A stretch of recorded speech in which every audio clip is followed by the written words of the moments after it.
যাইতে হবে যাইতে হবে যাইতে হবে যাইতে হবে যাইতে হবে যাইতে হবে। কোন দিকে যায় এটা? আর শালার ওই গাড়ি ওইদিকে গেল না।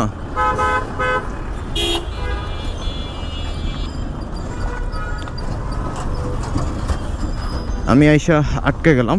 আমি ভাবছি যে হয়তো প্রাইভেট কারও হচ্ছে যে এই লাইনটাতে যাবে, তাইলে আমি যাইতে পারতাম, কিন্তু প্রাইভেট কার হচ্ছে যে ডানে না গিয়ে বামে চলে গেছে, আমি কট খেয়ে গেছি। সো এখন এমন একটা এলাকার মধ্যে আছি, এমন একটা এলাকার ভিতরে আসছি যে এলাকাটা হচ্ছে যে ভাই অটোরিকশা জমিদারি চলে সব সময়। আর এই যে লোকাল বাসগুলা খুবই অত্যাচার করে এই রোডটাতে।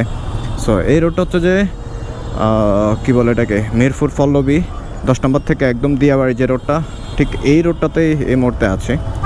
সো নর্মালি হচ্ছে যে যেই রোডগুলোতে অটো চলে বা ব্যাটারি চালিত রিক্সা চলে, ওই রাস্তাগুলোর এমনি খুব নাজেহাল অবস্থা। বাইকারদেরকে খুব সাবধানে বাইক চালাইতে হয়, কারণ এরা এত পরিমাণ হচ্ছে যে এই যে দাঁড়ায় আছে, এরা এত পরিমাণ রং আসে আর হচ্ছে যে এমন এমন কাজ করে